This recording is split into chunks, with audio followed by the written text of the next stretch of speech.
মারা গেছেন আওয়ামী লীগের সাবেক স্বরাষ্ট্রমন্ত্রী আসাদুজ্জামান খান কামাল। আসলে কি আসাদুজ্জামান খান কামাল মারা গেছেন?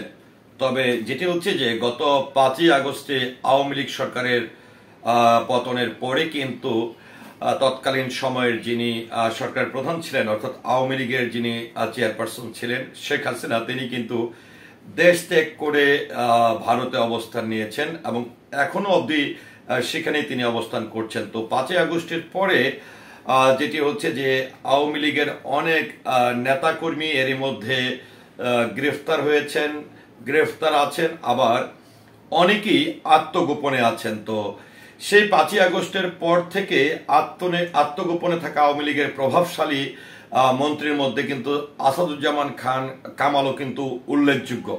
তো এরই মধ্যে হঠাৎ করে সামাজিক যোগাযোগ মাধ্যমে কিন্তু ভাইরাল হয়েছে যেটি হচ্ছে সাবেক স্বরাষ্ট্রমন্ত্রী আসাদুজ্জামান খান কামাল মারা গেছেন।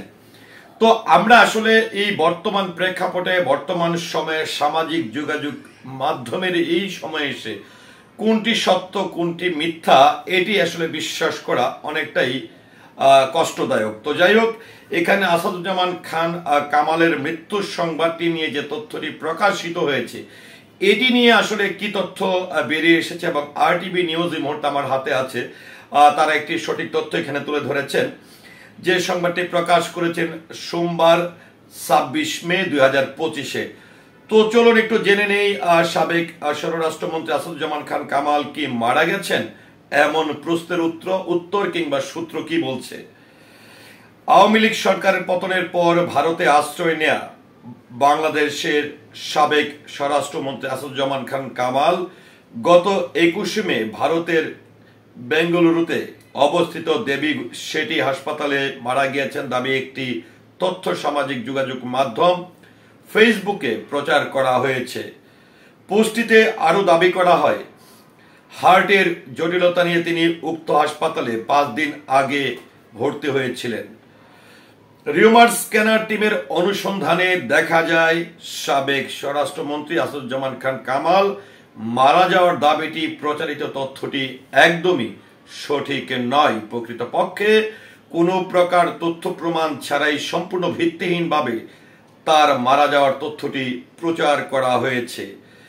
দাবিটির বিষয়ে অনুসন্ধানে কিওয়ার্ড চার্জের মাধ্যমে ডক্টর দেবী শেঠির নারায়ণা হাসপাতাল আসাদুজ্জামান খান কামালের মারা যাওয়ার বিষয়ে গণমাধ্যম কিংবা অন্য কোনো নির্ভরযোগ্য সূত্রেও কোনো তথ্য পাওয়া যায়নি। যেহেতু আসাদুজ্জামান খান কামাল বিগত আওয়ামী লীগ সরকারের এমপি ও মন্ত্রী ছিলেন, সেহেতু তিনি মারা গেলে স্বাভাবিকভাবেই এই বিষয়ে আওয়ামী লীগের অফিসিয়াল পেজ থেকে শোক বার্তা প্রচার হওয়ার কথা। তবে সংগঠনটির পেজে এমন কোনো পোস্ট পাওয়া যায়নি। গত 24 মে প্রচারিত ঘোষণা সম্বলিত একটি ফেসবুক পোস্টে পাওয়া যায়, যেখানে বলা হয় বাংলাদেশ আওয়ামী লীগের যে কোনো বক্তব্য, বিবৃতি বা কর্মসূচি শুধুমাত্র দলীয় website, Facebook page, Twitter, Telegram ও হোয়াটসঅ্যাপ চ্যানেলে প্রকাশিত হবে এবং ওই বক্তব্য অফিসিয়াল। অর্থাৎ আওয়ামী লীগের অফিসিয়াল মাধ্যম থেকেও আসাদুজ্জামান খান কামালের মৃত্যুর কোনো দাবি করা হয়নি।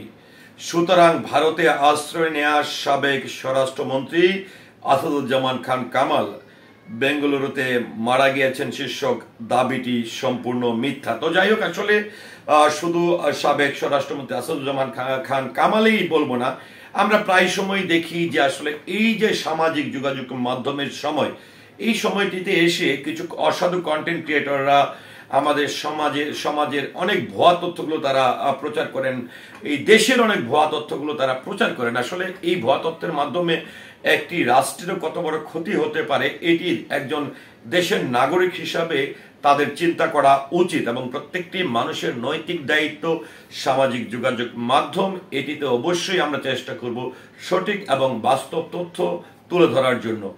তো পুরো ভিডিওটির সঙ্গে থাকার জন্য অসংখ্য ধন্যবাদ। আসসালামু আলাইকুম।